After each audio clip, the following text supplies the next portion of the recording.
Fala, meu amigo, estamos ao vivo para mais um vídeo aqui no canal do DBOCM, onde todos os dias está saindo vídeos novos sobre conteúdos relacionados a esse universo de banco de dados Oracle, tanto para quem está iniciando, quem está no nível mais intermediário e quem está no nível mais avançado. Nosso objetivo é realmente trazer conteúdos relevantes do dia a dia de quem trabalha com um banco de dados Oracle, beleza? E dessa vez a gente está com um tema aí importantíssimo, né? Basicamente para poder falar o que é uma view no Oracle, né? Eu acho que muita gente, às vezes, olha esse tema, né, e acha que é uma coisa muito simples, né? Mas não sabe com profundidade como que isso pode ser utilizado dentro do Oracle Database, né? Lembrando que para quem é aluno da DBOCM, nós temos uma aula completa mostrando esses assuntos na prática, tá? Tem muita coisa interessante quando se fala de views, mas eu estou hoje aqui com o JP para a gente poder bater um papo sobre isso. Beleza, JP? Beleza, Guilherme, você? Show de bola, meu irmão. Tudo bem, cara. E é um assunto que eu acho que muitas vezes ele é subestimado, né, cara? Exatamente. É um tema que, aos olhos de quem já conhece banco de dados de modo geral, né, acho que é um tema bem simples, né, e relativamente mas tem bastante particularidades ali que acho que vale a pena a gente destacar algumas delas hoje, né, para realmente explicar um pouco melhor para quem não conhece também, né, o que são as views, né? Show de bola, meu irmão. Vamos lá, cara. Para a gente começar, vamos na parte meio conceitual, né? Que eu acho que é importante, a tradução literal desse cara. Diz aí pra gente, cara, o que significa uma view aí dentro do Oracle? Literalmente falando, traduzindo, né, livremente, seria visão, né? Um mecanismo de você ver, né, uma informação. A view, na verdade, ela é uma representação lógica de uma ou mais tabelas, né? Então, ela é muito útil para você realmente compilar uma quantidade de informações que você quer que um determinado usuário veja, né? Então, é um mecanismo para você de segurança, né? Você consegue travar as informações, você dá o acesso ao usuário para ele ver somente aquelas informações que você queira restringir, né? Então, como a gente fala dentro de banco de dados, você tem vários mecanismos, né, de fazer coisas, restringir, né, o acesso, seja ele por grant, seja ele utilizando até a view, né, que também serve para esse fim. Então, na verdade, ela é um compilado de informações, né, que utiliza algumas tabelas base para realmente trazer só as informações que você quer que determinados usuários vejam, né. Então, aí fica, você pode restringir por colunas de uma tabela, ou várias tabelas, ou por IDs, etc., né. Então, é bem interessante esse mecanismo, e ele é muito utilizado realmente para esse fim, né? Só que a gente fala muito que é realmente só para poder ler, né? Só que a gente já viu, né, Guilherme, que tem muito mais do que isso, né? Exato. Você consegue realizar algumas operações, né, de DML nas views, né? Pois é, cara, eu acho que muitas vezes é até legal a gente trazer esses temas aqui nesses podcasts, assim, porque eu acho que isso passa batido, assim, no dia a dia, né? O pessoal não entende direito, às vezes em outros bancos de dados funcionam de uma forma e não sabe como que funciona no Oracle, né? E como que o Oracle muitas vezes tem alguns detalhes, alguns diferenciais ali que são importantíssimos, né? Até por conta da arquitetura do Oracle Database, das features, né? Às vezes a gente consegue visualizar esse tipo de detalhe. E legal, cara, sobre a questão das views aí, acho que um grande ponto para a gente poder realmente frisar é que durante o processo de criação você pode utilizar realmente referenciar uma tabela ou outra, ou várias, né? Exatamente. A base da view realmente são as tabelas, né? São as informações e a estrutura que existem nas tabelas, né? Então você manipula as colunas que você realmente quer utilizar naquele compilado de informações ali. Então, basicamente você trabalha com as informações das tabelas, né? E realmente só você arquitetura realmente aquela estrutura para trazer aquela informação já final ali para um determinado usuário, né? Então, a base realmente da view são as tabelas, né? Cara, fantástico. Até complementando também um pouquinho isso aí, é importante a gente lembrar que uma view ela pode ser definida por uma query que está referenciando uma tabela, uma materialize de view, ou até mesmo outras views, né, cara? Então, é interessante também a gente entender um pouco dessa possibilidade das origens ainda. Você pode ter uma, pode ter várias tabelas, você pode ter uma materialize de view, você pode ter, inclusive, outras views para chamar. Então, esses são pontos importantes. E eu acho que um ponto bem legal para a gente poder detalhar é a questão do join, né, cara? Quando você está fazendo uma relação entre múltiplas tabelas, realmente você consegue criar uma view que ela já tem aquela visão daquele join especificamente, e que isso fica algo bem mais simplificado dentro do banco de dados, né, cara? Isso é muito útil, né, para informações que você traz com frequência, né, e os pedidos de dados atualizados, né, dados reais ali, você consegue, através dessas junções, né, esses joins, que você implementa dentro da criação da view, né, em tempo de criação da view, né. Uma vez que você criou a view, você tá feito, né, você faz aquele select uma vez só e utiliza ele para recuperar as informações baseado naquelas restrições que você colocar e nos joins que você colocar dentro do select, né. Agora, você falou de view materializada, né, Guilherme? Acho que é bom até esclarecer o que significa também, para não vamos abordar muito, mas pelo menos para diferenciar, né. A view materializada, ela é uma view também, como a view, essa view tradicional que a gente está falando hoje, né, só que ela materializa uma tabela com o resultado daquela consulta que tem na view, né. Basicamente, essa é a diferença, que você consegue manter ela atualizada, né, você tem alguns refreshes, né, sob demanda, que você pode implementar, de modo que, ocorrendo o commit nas tabelas que fazem parte, nas tabelas base daquela view, transforma isso em dado mesmo, ele cria uma tabelinha lá, com o mesmo nome da view materializada, que você consulta, né. Então, esse é até uma estratégia interessante, que ela costuma até ser mais rápido, né, porque a view você executa aquele select toda vez, então ele vai trazer informação para você na sua tela. A materializada, a informação já está na tabela, né, é como se você fizesse um select asterisk from naquela tabela, então costuma ser muito mais rápida, né, só que, em compensação, a frequência de atualização ali, talvez que você tenha que ter um lag ali de informação, né, a view vai trazer sempre a informação de momento, aquela informação real que você está pegando, né. Cara, fantástico, JP. Acho que é sempre importante reforçar os conceitos, né, cara? Que muitas vezes, muita gente que está chegando aqui, às vezes não entende realmente todos os elementos, né? A gente sabe que são muitos nomes. O objetivo desses podcasts são exatamente para poder esclarecer essas partes conceituais, né, relacionadas ao banco de dados Oracle, e perfeito, cara, a sua colocação. E eu acho que mais um ponto para a gente colocar aqui, cara, é sobre a criação de uma views com erros, né? Então, você pode fazer, por exemplo, um create force view. E cara, muitas vezes isso pode estar relacionado a uma coluna inválida, por exemplo, de uma tabela existente, ou até mesmo por alguma questão de usuário, né? A gente sabe que a gente já fez até um podcast aqui falando sobre esquemas, né? E muitas vezes você pode referenciar umas tabelas de outros esquemas, né? E se você não tiver a permissão correta para aquela tabela, para aquele objeto específico, muitas vezes você pode ter a questão de uma view ter um problema durante a criação dela, ser criada com erros, né? Ou até mesmo ficar inválida, né? Isso, exatamente. Porque ele vai deixar você criar, né, a view, mas ela não vai ficar válida, né? Realmente não vai ser... vai estar presente lá, né, a apresentação lógica dela, mas quando você tentar bater nela lá, você vai receber a mensagem que a view está inválida, né?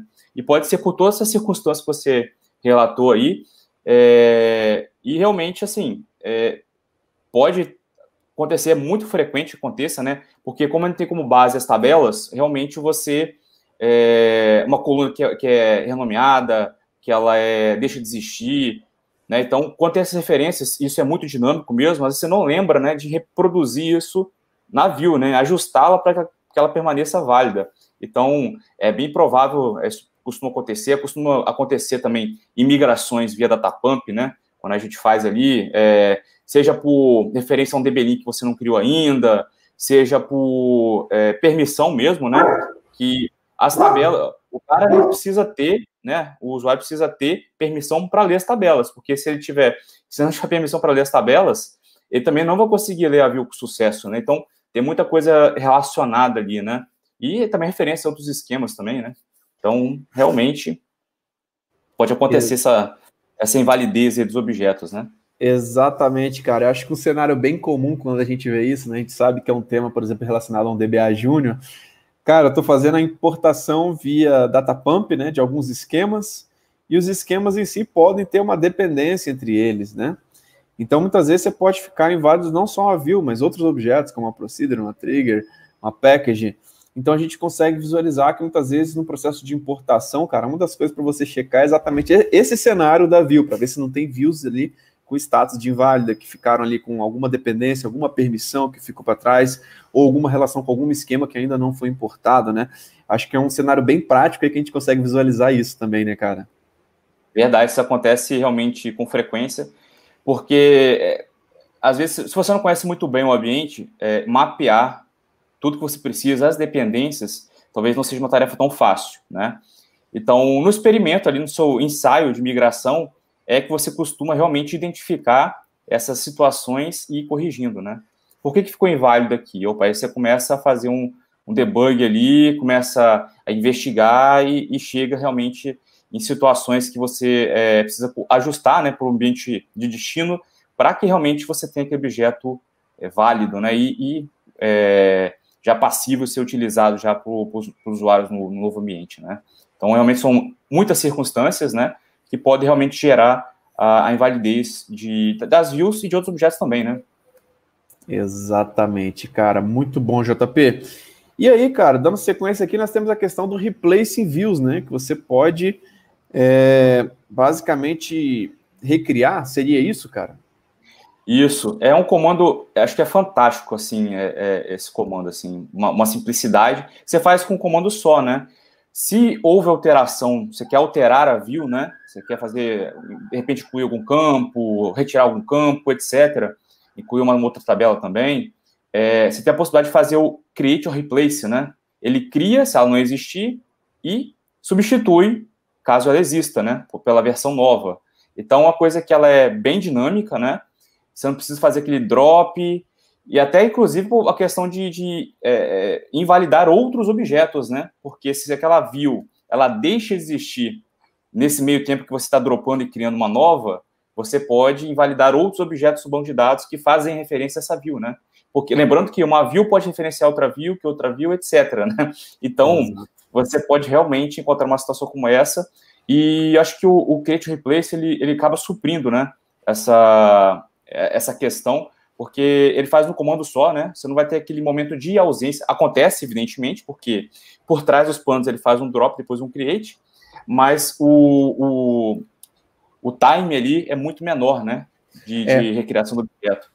Uma coisa interessante, cara, que até a própria documentação ela fala que no create ou replace você preserva as autorizações de segurança, né, os privilégios. Então, se faz um drop dela, cara, você perde todos os privilégios e você tem que ter todos os privilégios mapeados depois que você recria, né? Nesse caso do create or replace, realmente ele preserva essa parte de segurança, né, cara? Então, esse também é um ponto interessantíssimo aí, e exatamente que linka com aquilo que você estava falando, né, cara? De não perder as referências e deixar um monte de coisa inválida, para depois, na hora de validar, cara, você tem que sair dando um monte de grant, assim, dependendo da complexidade da sua view, né, cara? E dependendo do ambiente, isso aí pode ser realmente doloroso fazer, né? Dependendo do quanto o ambiente é grande, da complexidade do ambiente, da criticidade do ambiente. Então, isso é um mecanismo bem interessante para você preservar todas essas questões de segurança, de permissão, de manter os objetos válidos, né, os que são dependentes desse objeto em questão. E importante também reforçar, né, que você consegue utilizar o Create Replace em outros objetos também do banco, né? Então, você consegue utilizar para procedures, para functions, etc., né? Outros objetos PLSQL, né? Bem então, legal. É bem interessante, abrange, né, realmente os seus horizontes aí, quando você vai fazer qualquer tipo de manobra dessa aí. Importante também, mais uma vez, sempre fala, né, a gente com o TBA, né, sempre se preocupa em alertar a respeito de backup, né? Se você vai fazer mesmo o Create Replace, faça seu backupzinho do objeto antes ali, guarde, tenha, até que a gente falou em outra oportunidade, né, tenha pelo menos o seu backup data pump ali de estrutura para você resgatar, né? Ter opções de voltar a um cenário anterior, né? E realmente pode acontecer de não ser criada e realmente não estar preparado ainda para subir, né? Né? Chegou para a gente e só executa. Então, vamos resguardar para realmente não passar por situação mais complicada, né? E, pessoal, quem está assistindo aqui esse podcast, esse vídeo pelo replay, se você não viu o podcast sobre backup físico versus backup lógico, o JP explica exatamente isso, como que é importante muitas vezes você fazer um dump das estruturas que você vai ter ali, os metadados ali, por exemplo, de uma view, caso você precise do código, de entender se foi mudado ou não, até mesmo de privilégios, cara. A gente consegue ver esses conceitos se linkando aqui exatamente quando a gente começa a abordar os objetos dentro do banco de dados, né, cara? Fantástico, JP.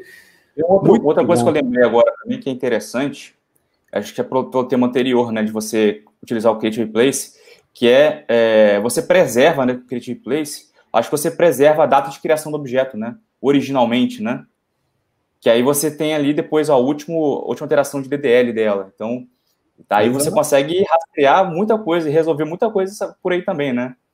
Fantástico, cara. Acho que é muito bom você poder realmente ressaltar esse ponto aí, cara, bem lembrado. Show de bola, JP. E tem a questão também das constraints, né, cara? Você tem o check option constraint, até mesmo para ele poder validar a integridade dos dados, né? A gente sabe que muitas vezes a view envolve algumas tabelas e essas tabelas também têm a questão da integridade, né? Exatamente. Essa talvez o elemento mais interessante, né, quando a gente fala de view, porque quando view, todo mundo pensa que é só realmente você ler aquelas informações, né? Então, a gente possibilita, né, você realizar algumas operações DML, né, estamos falando de update, insert, delete, né, e exatamente a figura da constraint, ela entra para poder garantir, né, travar ali que você precisa realizar, e que realmente o que você realmente só pode alterar, né? Então, realizando essas operações, precisa da constraint, precisa manter, utilizar no seu update ou insert delete, atualizar, né, ou deletar, ou inserir somente as colunas que realmente compõem aquele select que está presente na view, né? Então, isso aí combinado com a constraint garante realmente essa integridade e te possibilita fazer essas alterações na view, né? Então, o interessante é realmente esse, né? Você conseguir fazer uma operação DML numa view, né? Que acho que é uma informação que ela não é muito disseminada, né? Pelo menos no dia a dia eu pelo menos não observo, né? Nenhum tipo de operação nesse sentido, né? Uma operação uma view. Então, a gente realmente pensa mais que a leitura, né? Que é o mais trivial de se utilizar para view. Mas sim, tem essa possibilidade, acho que é bem bacana, né? Show de bola, JP, muito bom, cara. E evoluindo aqui no nosso assunto sobre views, né? É interessante, assim, a gente entender também, né? É claro que a gente sempre mostra dentro das aulas lá, para quem é aluno, né? Com mais detalhes essas questões, né? Mas é importante a gente entender realmente que muitas vezes você pode fazer operações de DML, né, cara? Então, muitas vezes você pode fazer aí um insert através de uma view, um update, um delete, né? E muitas vezes você pode também até mesmo definir a sua view como with read only clause, né? Então você fala, não, eu quero que tenha uma visão aqui que simplesmente que não vai ser editado, né, pela view em si, mas as tabelas originais sim. Então você pode ter realmente algumas definições nesse sentido também, que eu acho que é importante a gente poder saber, né? E existe também alguns critérios, né? De quando a gente está falando aí a nível de DML, que você vai ter alguns critérios que você vai ter restrições que não vão conseguir utilizar, por exemplo, a questão da view, né? Então, na documentação a gente consegue ver realmente que, por exemplo, algumas queries que contêm set ou distinct operations, ou group by clause, né? Por exemplo, você não vai conseguir inserir, atualizar e deletar, por exemplo, algumas questões de DML, né? Então, existem algumas restrições e existem algumas regras realmente que é importante você entender se a sua tabela, se a sua view, né, ela pode ser atualizada ou não, né? Mas eu acho que só da gente reforçar essa questão de existir essa possibilidade, talvez muitas vezes vai se aplicar no caso, né, cara? De você estar lá e muitas vezes você pode fazer isso pela view, né? Pode ser um benefício interessante. Pode ser. Isso é até interessante porque, a questão da restrição, ela não deixa a ponta solta, né? Porque se realmente você não conseguir, se liberar acesso para o cara e, de repente, o cara tem a permissão na tabela lá, então, realmente, você pode deixar alguma ponta solta e o cara usar aquele recurso para fazer uma operação que talvez ele não poderia. Então, existe uma série de regras, né, que a documentação é bem clara com relação a isso, tem tabelinhas lá para cada uma dessas operações, o que pode e o que não pode, né. Então, tá bem abordado, tá bem completo, realmente para você se atentar. Claro que, assim, se a gente pensar em realizar as operações direto na tabela, é muito mais simples, é até mais fácil de mapear a questão de permissão e tudo mais, né? Mas é uma possibilidade bem interessante que você precisa realmente ver se adequa, né, no seu negócio aí, no mecanismo de permissões que você tem com os usuários, para as operações que ele vai realizar, né, e aplicar de acordo com as regrinhas lá, que eu acho que é uma vantagem, assim, você realmente, foi o que a gente falou no começo, você conseguir fazer a mesma coisa de maneiras distintas, né, então, e aproveitar a melhor das vantagens de cada um desses meios, né. Cara, fantástico, JP. Eu acho que o próximo ponto aqui para a gente poder falar é a questão do alteração de views, né, cara? Então, a gente sabe que a gente tem o replace, né? E o alter view, cara. Para que ele serve? Quando que a gente utiliza esse cara, por exemplo?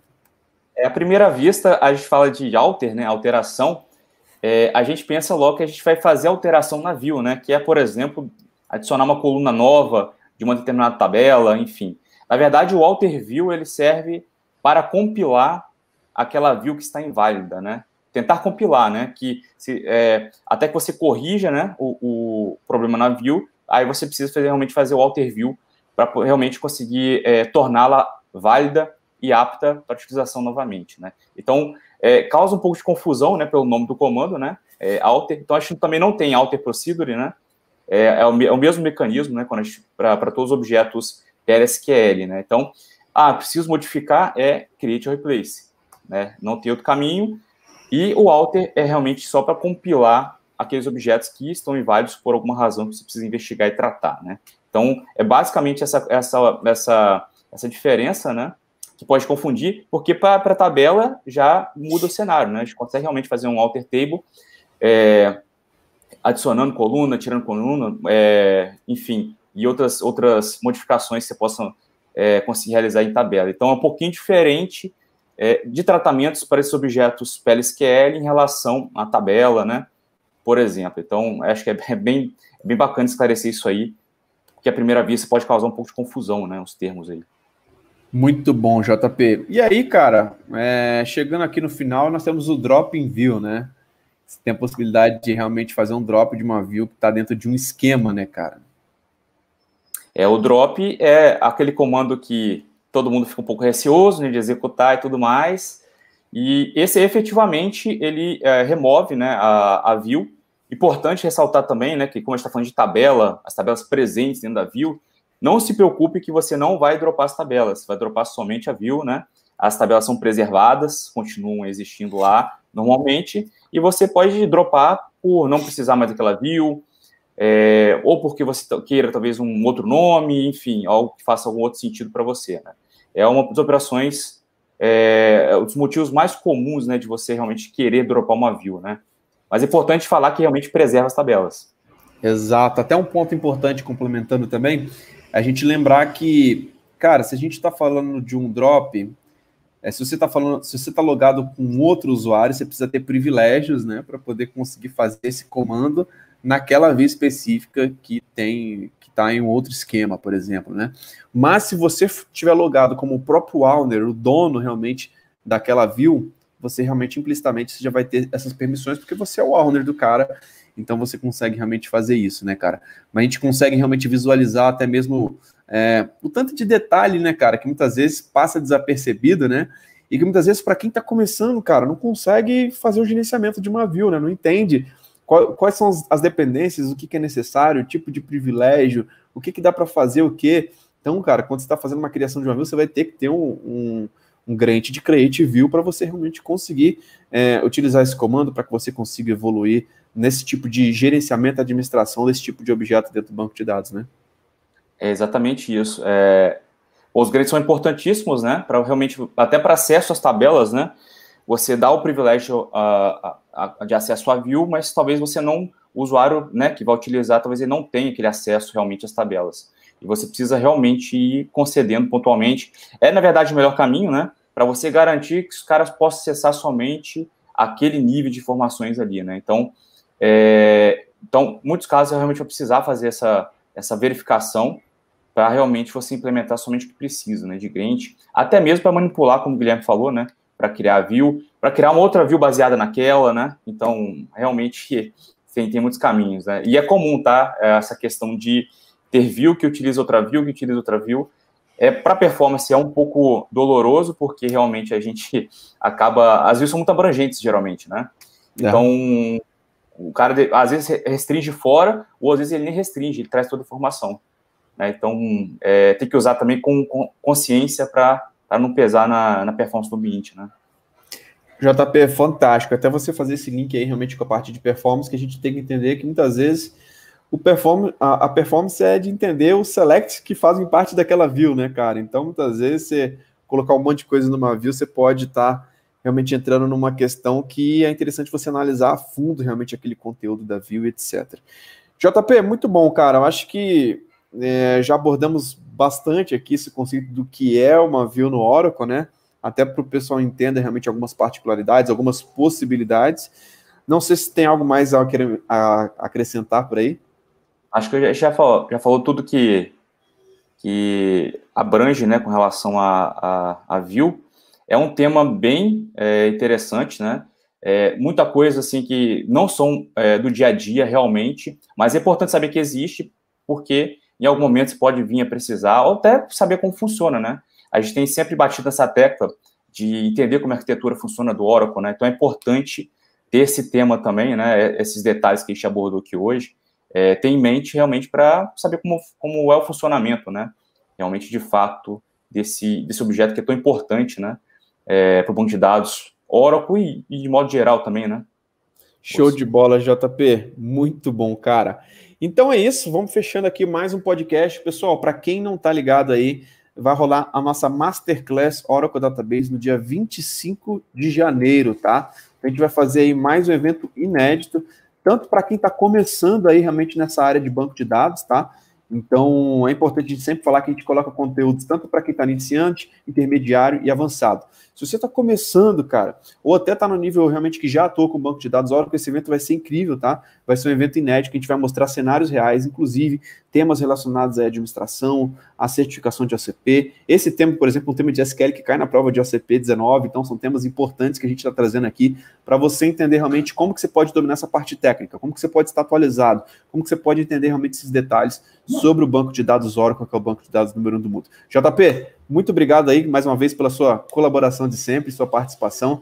Grande abraço e até a próxima. Abraço. Valeu, tchau, tchau.